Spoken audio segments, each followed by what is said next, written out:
يا رسول الله وعلى آلك وأصحابك يا نور الله صلاة وسلام عليك يا رسول الله معزز حاضرين মিল্লাত যেহেতু রাতের শেষ আলোচনার শেষ দিকে সবাই উলামায়ে কেরামের বক্তব্য পড়ে আমি আপনাদেরকে নিয়ে দোয়া করব। মাহফিলের উদ্দেশ্যে দুটি কথা, পাশাপাশি আপনাদের কিছু নসিহত বলেন, যেটাই মনে করেন সেটাই। আজকে যে আমরা এই মাহফিল যার স্মরণে করেছি, কেন আমরা ওনাকে স্মরণ করলাম? আল্লাহ পাক কুরআনুল কারীমের মধ্যে, আল্লাহ পাকের ভাষায় কুরআনুল কারীমে আল্লাহ পাক বলেন ফাল কুরুনি আল কুরু। ফা শব্দ দিয়ে আসলে শুরু হয় নাই, শুরু হয়েছে আজ কুরুনি। আল্লাহ পাক বলেন অতঃপর তোমরা যদি আমাকে স্মরণ করো, তোমরা যদি আমাকে স্মরণ করো, আজ করব, আমি আল্লাহ তোমাদেরকে স্মরণ করব। আয়াতের শাব্দিক অর্থে আল্লাহ বান্দাকে স্মরণ করে না। স্মরণ ওই ব্যক্তি করে যার ভুলার সম্ভাবনা। আল্লাহ কি ভুলে যাওয়ার সম্ভাবনা? তাইলে স্মরণ করবে কেন? মুফাসসিরিন কিরামের ব্যাখ্যা হচ্ছে আল্লাহ বান্দাকে স্মরণে রাখেন, করেন না। আল্লাহ পাক বলেন বান্দা তুমি যদি আমাকে স্মরণ করো, আমি তোমাকে স্মরণে রাখবো।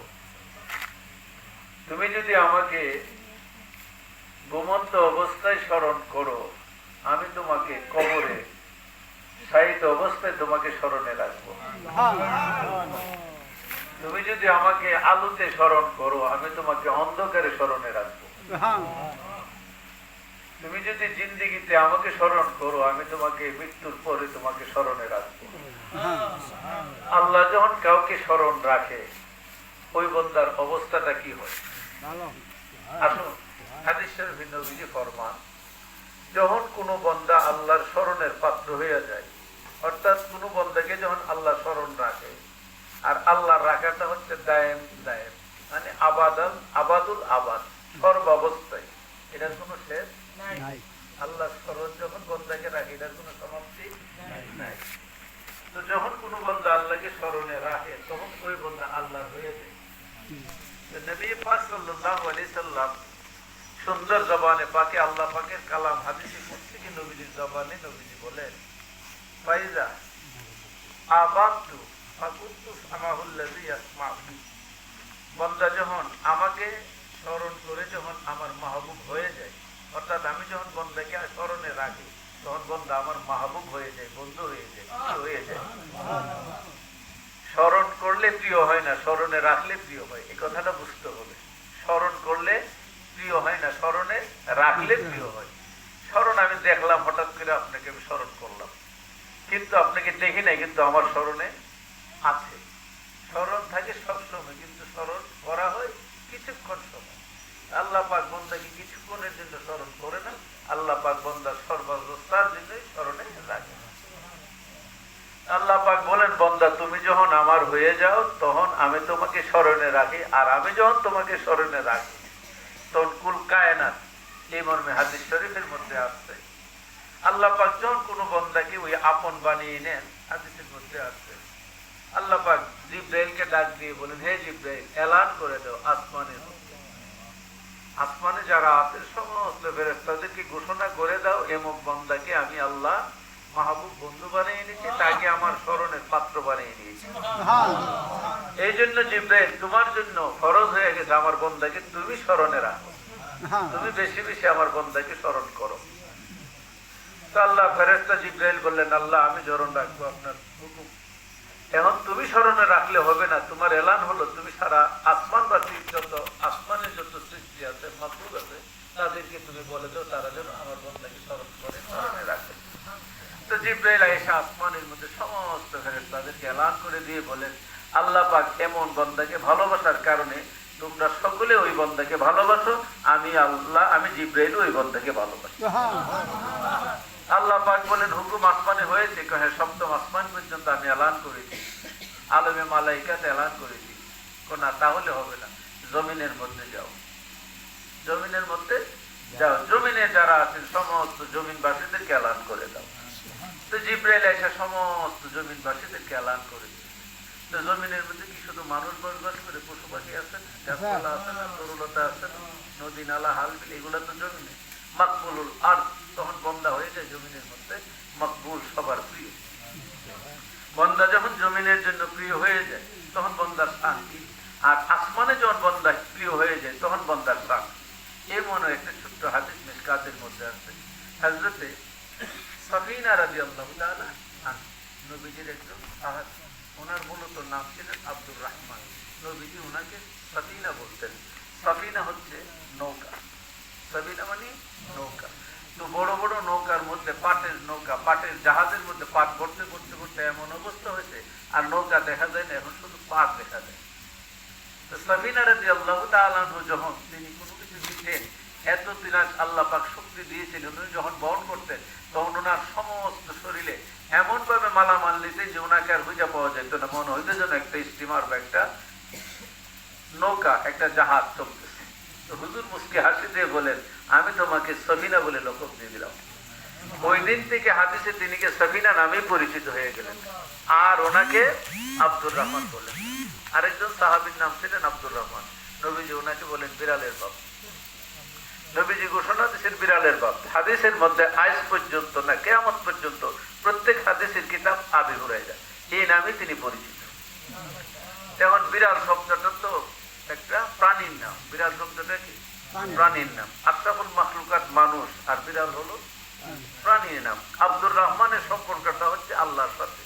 আব্দুর রহমান হচ্ছে আল্লাহর বন্দা। যেখানে বন্দা আল্লাহর সাথে যেখানে মুনাসিবাত, এর চেয়ে বেশি তো আর কিছু নাই, এর চেয়ে সম্মানিত আর কিছু নাই। কিন্তু নবীজি তাকে বিড়ালের বাপ, একটা প্রাণীর সাথে তাকে লকব দেওয়ার কারণে আল্লাহ এই লকবটাকে পছন্দ করে কিয়ামত পর্যন্ত হাবিবের জবান দিয়ে যে শব্দ বের হয়েছে এটা আল্লাহর কাছে প্রিয় হয়ে গেছে। যার জবানে একটা প্রাণীর নাম দেওয়ার কারণে যদি এটা মশহুর হয়ে যায়, যার জবানকে আল্লাহ এত প্রিয় মনে করে, তিনি আল্লাহর কাছে কত প্রিয় হইতে পারেন, দিনের আজমত কত বেশি হবে। আসুন, হযরতে সাফিনা রাদিয়াল্লাহু তাআলা আনহু এই যুদ্ধের ময়দানে কাফেরদের সাথে তিনি যুদ্ধ করতে গিয়ে বন্দী হয়ে গেলেন, আটকে গেলেন। আটকানোর পরে কাফেররা ওনাকে একটা গুপ্ত জেলখানার মধ্যে বন্দী করে দিলেন। উনি জেলখানা থেকে বের হতে পারতেছেন না। তিনি কৌশলে জেলখানার পিছন দিয়ে দেখেন যে একটা সুরুং পথ আছে, এটা দিয়ে বের হওয়ার ব্যবস্থা। তো তিনি যাইয়া কি করলেন, ওই সুরুং পথে আস্তে করে বেরিয়ে নিচ দিকে নেমে দেখেন যে এখানে একটা সমুদ্র, নদী। এখন জেল থেকে বেরিয়ে দেখে নদী, নদী পেরিয়ে দেখে আবার বিশাল করে জঙ্গল। যাও, কাফেরদের জেল থেকে মুক্তি হইলাম, কিন্তু আবার নদীতে তো কুমিরের ভয় আছে, আবার নদী থেকে সামনে গিয়ে বিশাল জঙ্গল। এখন জঙ্গলের মধ্যে উঠে উনি চিন্তা করতেছেন, রাস্তাও চিনি না, কিছুই চিনি না, কিভাবে যাবো। সোজা চলা শুরু করে দিলেন।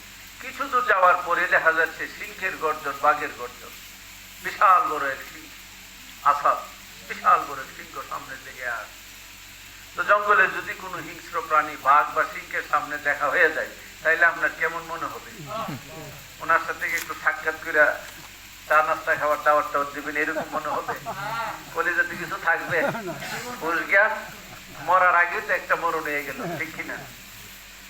সাফিনা রাদিয়াল্লাহু তাআলা আনহু বুঝতে পারলেন যে এই জঙ্গলের থেকে তো আমার বাঁচার কোনো রাস্তা নেই, তবে আমি দেখি একটা কথা বলে বাঁচা যায় কিনা।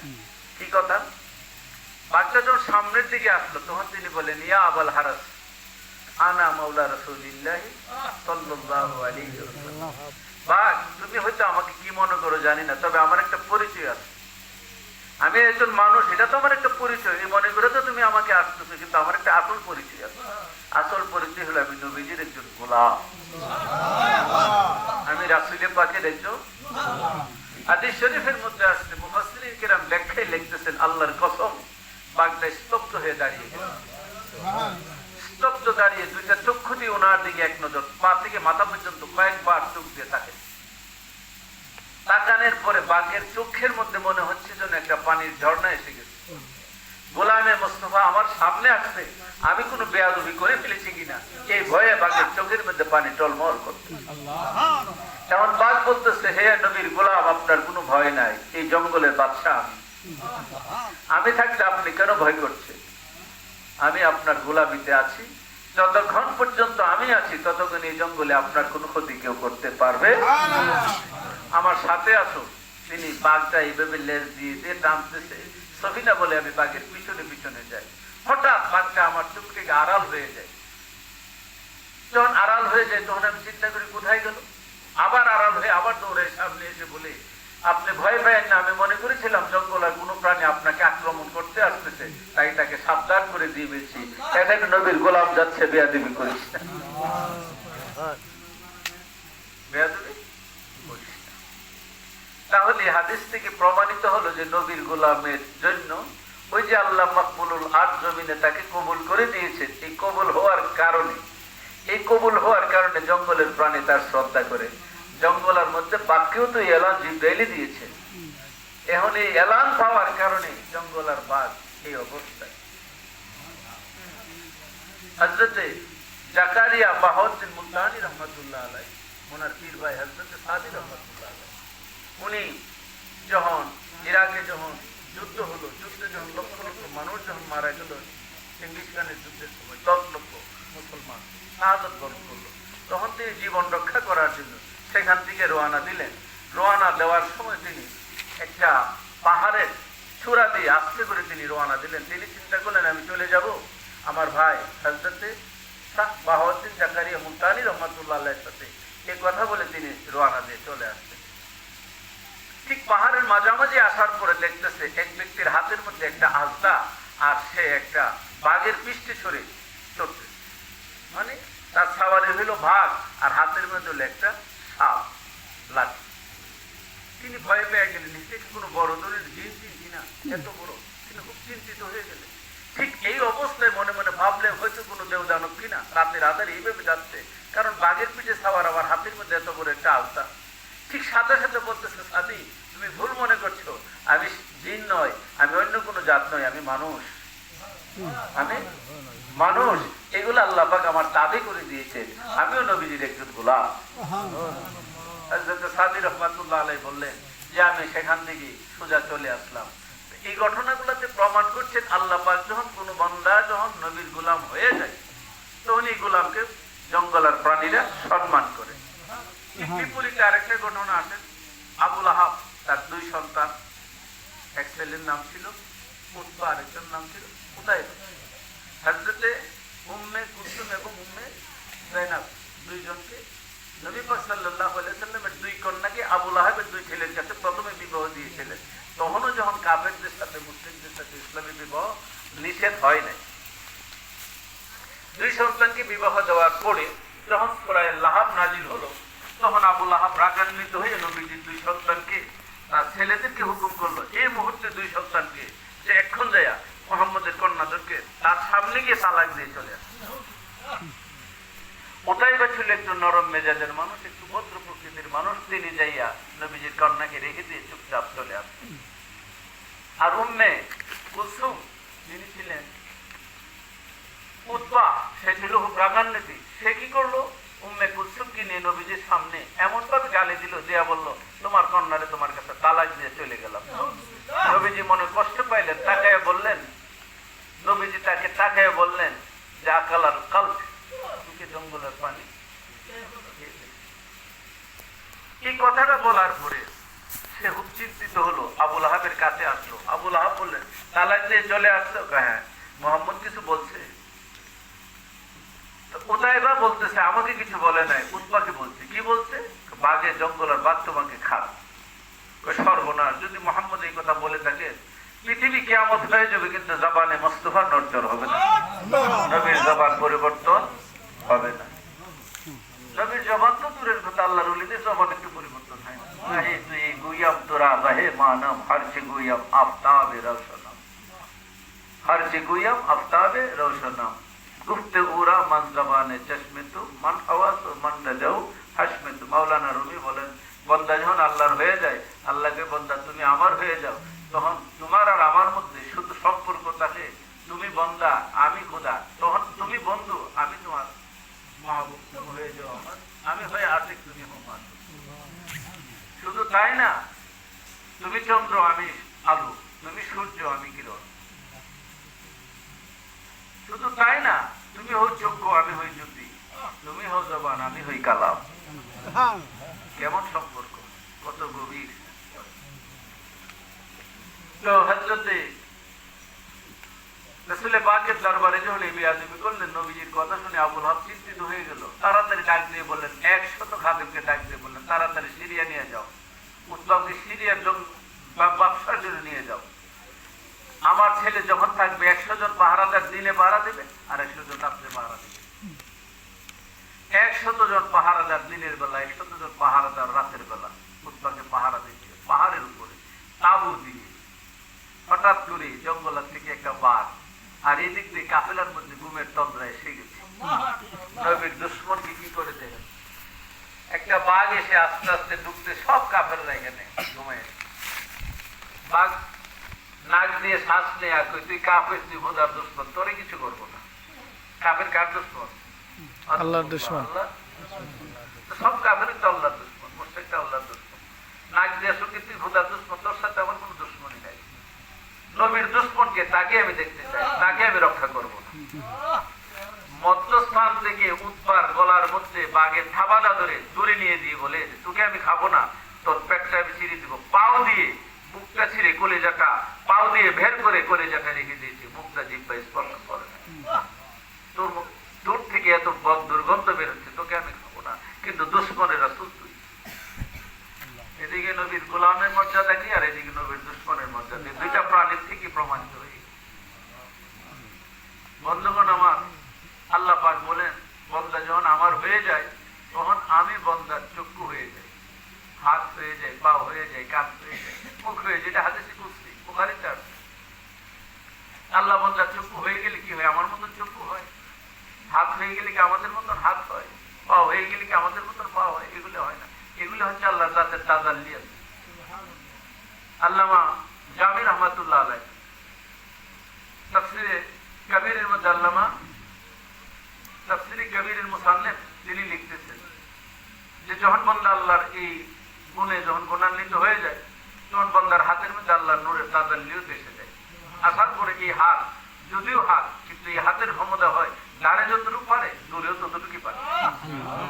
এই হাত থেকে যে ক্ষমতা, 1000 মাইল দূরে সেই ক্ষমতা। হুজুর গাউসে পাক বলেন, লা ইন কাসাবাতু আওরাতু মুরিদি বিল মাসরিক ওয়া আনা বিল মাগরিব লা ফাতাতুহা, লা ফাতাতুহা। আমি আমার হাত বাগদাদে বসে হাত যখন বাড়ায় দেই, তখন এটা পৃথিবীর পশ্চিম প্রান্ত থেকে পূর্ব প্রান্ত পর্যন্ত আমার হাতে চলে যায়। গাউসে পাকের কেরামত হাতের মধ্যে বেশি, এই জন্য ওনাকে বলা হয় দাস্তগীর। ওনাকে বলা হয় কারণ ওনার সমস্ত কেরামতি ওনার হাতের মধ্যে। একবার ওনার এক মুরিদ সমুদ্রের মধ্যে ডুবে যাচ্ছে, সমুদ্রের তলদেশে চলে যাচ্ছেন। আল মদদিয়া গৌসুল আজম, আল মদদিয়া শাহিদ জিলানী। এমন সময় তিনি মুরাকাবা করছেন, মুরিদদেরকে নিয়ে বসা। হঠাৎ করে তিনি হাত আজকিনের ভিতরে ঢুকে গেছে। তো সব মুরিদরা চক্ষু বন্ধ করে ধ্যানে আসেন। একজন একটু বেতালা রোগের আসছিল, এক হয়েছে কি ব্যাপার, হুজুরা পকেটের দিকে ভিতরে হাত দিয়ে গেল। পকেটে হাত দিলে উপরের দিকে হয়, কিন্তু ভিতরে পকেটে হাত দিয়ে, কিন্তু হাত বের করার পরে দেখে পানি টপটপায় পড়ছে। লোকটার মধ্যে চিন্তা এসে গেল, এই হাতের মধ্যে পানি তো পকেটে থাকে না। অনেকক্ষণ পরে গাউসে পাকের দরবারে গিয়ে বলে, হুজুর আমাকে মাফ করবেন, আমি বেয়াদবি করছি, আপনি হাত পকেটে ঢুকিয়েছেন, বের করছেন আজকিনের ভিতর দিকে, কিন্তু পানি আসলো কোথায়? কয়টা এমন দিন তুমি আইসো, তোমার জবাব দেওয়া হবে, আজকে নিও না। জুমার দিন তুমি আইসো, জুমার পরে জবাব দেবে। ওই লোক সমুদ্রের তলদেশ থেকে গাউসে পাকটাকে হাত দিয়ে উঠাইয়া সমুদ্রের পাড়ে নিয়ে গেছে। লোক বাড়িতে আসার সময় মনে মনে নিয়ত করছেন, যদি আমি গাউসে পাকের বাড়িতে পৌঁছতে পারি, ইনশাল্লাহ গাউসে পাকের দরবারে কিছু ফল খাবার নিয়ে যাবো, এটা মান্য থাকিয়ে নিয়ে যাবো। জুমার নামাজের পরে মাথায় করে ফল খাবারে নিয়ে রওনা দিচ্ছেন। আস্তে আস্তে গাউসে পাকের দরবারে পড়ছেন, আর ওই প্রশ্নকারীও যায় হাজির হয়েছেন গাউসে পাককে জবাব জানার জন্য। ওই লোকের সাথে দেখা হইল, আপনি কোথা থেকে আসছেন? কয় আমি এমন জায়গা থেকে আসছি। কোথায় যাবেন? গাউসে পাকের দরবারে। আপনি? আমিও যাবো। কেন যাবেন? আমার একটা প্রশ্ন। আপনি কেন যাবেন? আমার একটা মান্তি আছে। কিসের মান্তি? গত তারিখ এমন দিনে এতটার সময় আমি সমুদ্রে স্টিমার ডুবে যাই, আমাকে গাউসে পাক হাত দিয়ে উঠাই আর তিনি দেখলেন ওই সময়টুকু, ওই টাইমটা, যে টাইমে গাউসে পাক আসছিলেন হাত ঢুকিয়েছিলেন, ঠিক ওই সময়টাই ঘটনা। সুবহানাল্লাহ। ঘটনাটা ওয়াকিয়া, কিন্তু ঘটনা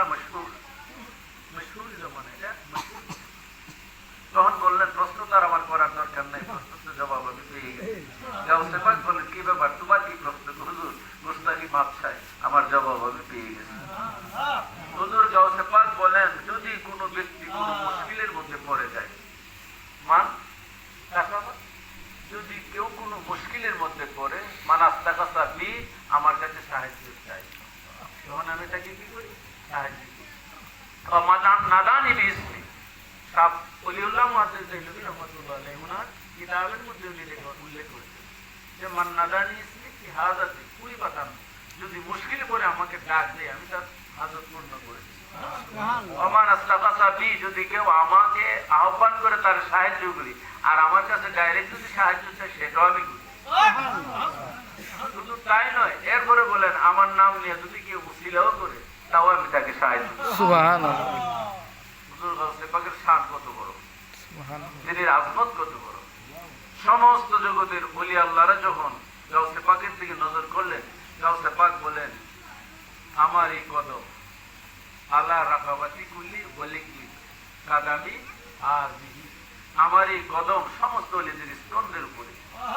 হুজুর সরকারে হিন্দ, হুজুর সরকারে খাজে গরিবে নওয়াজ আতে রাসূল সরকারে হিন্দ, তিনি বলেন আমি তখন ওই সিরিয়ার এক পাহাড়ের মধ্যে মুরাকাবায় ধ্যানের মধ্যে ছিলাম, এই অবস্থায় আমার কানের মধ্যে আওয়াজটা গেছে। ঠিক আওয়াজ যাওয়ার সাথে সাথে আমি আমার গর্দার নিচের দিকে ঝুঁকিয়ে দিয়ে বললাম আর সত্য হে বাগদাদের বাদশা, আপনার কালাম সত্য। এই মুহূর্তে যে ব্যক্তি আপনার কথাকে বিশ্বাস করবে না তার ঈমান থাকবে না। তিনজন ব্যক্তি ওই মুহূর্তে ঈমান হারা হয়েছিল, অথচ তখন তারা বেলায় প্রথম করবে। এই কথাটা অবিশ্বাস করার কারণে সাদিক থেকে সাকিব পেয়ে গেছে। হুজুর গাউসে পাকের একজন মুরিদ, তিনি বসা, তিনি মুরিদের নাম হচ্ছে হযরত আলী বিন হাইতি রাদিয়াল্লাহু তাআলা। হযরত আলী বিন হাইতি রাদিয়াল্লাহু তাআলা, এটা আপনারা দেখবেন, এই নামটা মনে রাখবেন। মশা কামড়ায়নি আমাদের, মশা কামড়ায়নি, সাপ পোকা কামড়ায়নি, আপনি জীবজন্তু কামড়ায় না, সাপে কামড়ায় না। আপনি যখন দেখবেন যে মশা প্রচুর আক্রমণ করতে 40 বার করবে ইয়া আলী বিন হাইতি, ইয়া আলী বিন হাইতি, ইয়া আলী বিন হাইতি, করার পরে আপনি আঙুলটা ফু দিবেন, ফু দিয়ে বসে থাকবেন। ওই এরিয়ার ভিতরে মশা ঢুকবে না, বাইরে থাকবে, বাইরে থাকবে, কামড় দিবে না, সাপ পোকার কামড় দিবে না। এই প্রতি এখনো গাউসে পাকের খাদেমের নামের এখনো ওই তাসির আছে, ওই নামের তাসির এখনো আছে। আচ্ছা, মদিনার 7 জন বুজুর্গের নাম এখনো যদি কোনো ব্যক্তি লেখা, যদি কোনো কলেরা বসন্ত টাইফয়েড রোগীর গলায় লিখে দেওয়া যায়, কলেরা বসন্ত টাইফয়েড জ্বরের দিকে বিদায় হয়ে যায়। এখনো যদি কোনো 7 জন 70-এর নাম লিখা কোনো গলায়, গাভীর বা গরুর গলায় যে ঘা হয় না, গাড়ের মধ্যে পোকা হয় না, গলার বাইন্দা দিবেন, দেখবেন যে সবগুলা পোকা ধরে গেছে। খারাপ লোকের নামের মধ্যে যদি তাসির থাকে, ওলি আল্লাহর নামের মধ্যে তাসির। নবীজি বলছেন মানে নজর যেটাকে বলে, নজরে বদ যেটাকে নজরে সু বলে, এটা সত্য। কোন মানুষের প্রতি যখন নজর লাগে তখন মানুষটা জলে সারঘার হয়ে যায়, আর পশুর উপরে লাগলে ওই পশুর হাড্ডি পর্যন্ত বিলীন হয়ে যায়। এক সাহাবী গোসলখানার মধ্যে ছিলেন, গোসল থেকে বের হয়ে তিনি বেহুশ হয়ে গেছেন। নবীজির দরবারে নিয়ে আসছেন, হুজুর বলেন তার উপরে নজর লাগবে, মুখ দোষ লাগবে, কি করা যায়? কে নজর লাগেছে তারা তালাশ করে বাইর করো। আরেকজন সাহাবীর নজর লাগবে, ঢোকায় আনো, ইস্তেঞ্জা করাও, উজু করাও, উজুর পানি বালতিতে রেখে দাও, ওই উজুর পানি দিয়ে তাকে গোসল করে আনো, তার নজর কেটে যাবে। ওই ব্যক্তি, যে ব্যক্তির নজর লাগবে তারে উজু করে প্রস্তাব করেছে, উজু করেছে, উজুর পানি রেখে দিচ্ছে, এই পানিটা তারা গোসল করে দিচ্ছেন, ওর সাহাবী সুস্থ হয়ে গেছে। তাহলে নজরে বদ আছে, ওই বদ যার নজরে বদ লাগছে তার উজুর পানির মধ্যে যদি তাসির থাকতে পারে, আল্লাহর ওলিদের নজরের মধ্যে কি মানুষের পরিবর্তন হইতে পারে না? কোথায় হাদিসের ব্যাখ্যা আর কোথায় আমাদের চিন্তাধারা?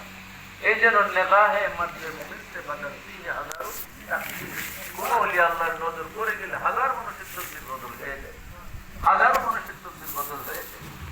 হুজুর সুলতান রশিদ আতে রাসূল যখন হিন্দুস্তানে আসলেন তখন বড় একজন জাদুঘর ছিলেন, সবচেয়ে বড় জাদুঘর, পৃথিবীর সবচেয়ে শক্তিশালী জাদুঘর, সমস্ত জাদুঘরের সর্দার। খাজা গরিবে নওয়াজের উপরে সে জয় পা। পৃথিবীরাজ বললে এবার জয় বল, তোমার পালা, সব জাদুঘররা তো ভেঙে গেছে, এবার তোমার পালা। আপনি চিন্তাই করেন না, আমার কাছে এমন শক্তিশালী তীর ধনুক আছে, উপর থেকে মারলে দেখবেন যে সব ঠান্ডা হয়ে যাবে। উপরে উঠে তীর মারতেছে, যে তীর মারা শুরু করছে আশেপাশে হুজুর খাজা গরিবে নওয়াজের সমস্ত সাগরিদরা বলতে হুজুর আর রক্ষা নেই, দেখেন আকাশ থেকে তীর মারতেছে, নিচ থেকে মারলে ফেরাচ্ছে, উপর থেকে আসলে তো ফেরানো যায় না। নিচের থেকে তিল পাথর মারলে মনে হয় মাটি, কিন্তু উপর থেকে ছোট্ট একটা পাথর মারলে মনে হয় বড় পাথর। হুজুর গরিবে নওয়াজকে চিন্তা করিও না, আমার খড়ম গুলা কোথায়? খড়ম চিনেন না? পায়ের চটি, খড়ম দুধের উঠা বলে জয়পালকে নামায় আনো, একটু শাস্তি করে নামায় আনো, এমনি না। খড়মের তো পাখাও নাই, ইঞ্জিনও নাই, হেলিকপ্টারের মতন উপরের দিকে ওরা শুরু হয়ে গেছে। কারামাতুন আউলিয়াও ঠাকুর বলার সাথে সাথে চলছে।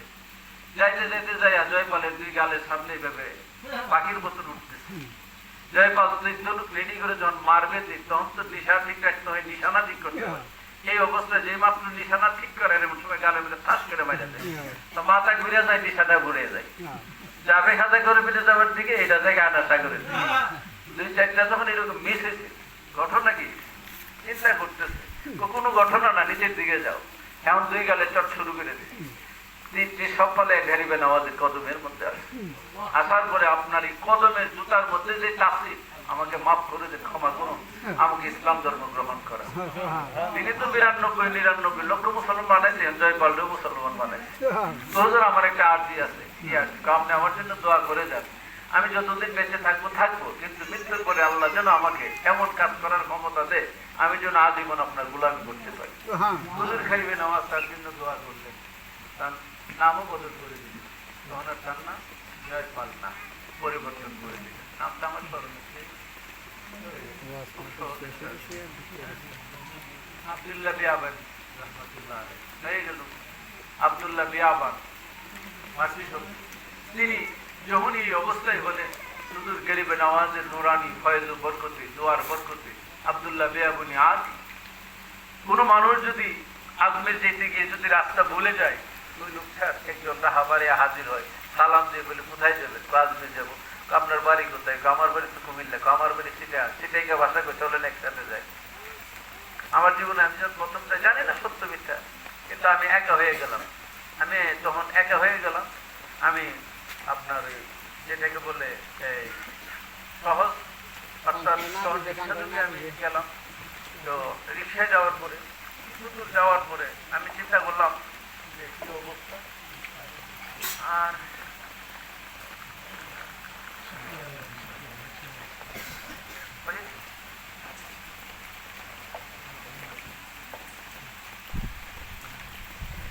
তো তখন আমি একা হয়ে গেলাম, আমি চিনিও না, জানি না। হঠাৎ করে এক লোক বলে আপনি কোথায় যাবেন? আমি তো যাবো আসবে, আমিও তো যাবো। তো দুইজন একসাথে হয়ে গেলাম। লোকটা নিয়ে একবার আমি আজমের পর্যন্ত চাইলাম, কিন্তু আসার সময় লোকটার সাথে আমার কোনো যোগাযোগ নাই। তা আমি হাতের সামনে বললাম, একজন লোক আমার সাথে আসলো, কিন্তু এখানে এটা তো লোকটাকে পাই নাই। তো তুমি লোক পাইছো ঠিকই, কিন্তু লোকটা কে তুমি তো জানো না। হইতে পারে এটা হইতে পারে খাজা গরিবে খাবে। তো যাই হোক, কথাটা আমার এরকমই মনে হয়েছিল। একবারে অল সাইড তিনি আমাকে হেল্প করলেন, টিকিট কাটা, কেমনি গাড়িতে উঠতে হবে, কোন লাইনে গেলে উঠতে হবে, সব কিছু ওনার মনে হয়েছিল। উনি কয়েকশো বার গেলেন। তো যাই হোক, আমরা মূল কথা হচ্ছে যে আল্লাহ যখন কাউকে আপন করে নেই, ফাযকুরুনি, বান্দা যখন তুমি আমাকে স্মরণ করো, আমি তোমাকে স্মরণ রাখি। স্মরণে যখন তোমাকে আমি রাখি, তখন সারা পৃথিবী তোমাকে স্মরণ করবে। হুজুর মুফতি আজম হিন্দ 24 ঘন্টায় তিনি আল্লাহ স্মরণে ছিলেন। ওনার জবান সবসময় ছিল ইয়া আল্লাহু ইয়া রহমানু ইয়া রাহিম দিলে আমারা কুন মুস্তাকিম বাহাকি ইয়াকা না'বুদু ওয়া ইয়াকা নাস্তাইন। এটাই ছিল ওনার জবানের সর্ব অবস্থায় তিনি বলতেন ইয়া আল্লাহু ইয়া রহমানু ইয়া রাহিম দিলে আমারা কুন মুস্তাকিম বাহাকি ইয়াকা না'বুদু ওয়া ইয়াকা নাস্তাইন। তো আল্লাহ পাক ওনাকে এত মশহুর বানিয়ে দিয়েছিলেন, সারা পৃথিবী ওনাকে হুজুর মুফতি আজম নামে চিনতেন। ওনার সারা জীবন মানুষের খেদমতি করেছেন। ফতুয়া বিভাগে গেলে ফতুয়ার দিক থেকে যখন ফতুয়া লেগেছে, সারা পৃথিবীর মুক্তির অবাক হয়েছেন। উনি শুধু ফতুয়া না, সব বিষয়ের উপরে উনি এতটাই গুরুত্বপূর্ণ ছিলেন যেটা বলার মতো না। তো যাই হোক, আল্লাহ পাক ওনার এই স্মরণ আমাদের জন্য ওই যে ফাযকুরুনি আযকুরুকুম, বন্দা যখন আল্লাহ যখন বন্দাকে স্মরণ করে, তো আল্লাহ তাকে স্মরণে রাখে। আল্লাহ তাকে স্মরণে রাখে, সারা পৃথিবী তাকে স্মরণে নিয়ে যায়। তো তাদেরকে যদি আমরা স্মরণে রাখি, তাহলে আল্লাহ পাকের স্মরণে আমরা চলে আসতে পারি। এই জন্য আজকের আমাদের এই মাহফিল। আসুন আল্লাহ পাকের দরবারে আমরা দোয়া করবো, একটু কিয়ামে দাঁড়ায় যায় ইয়া সালাম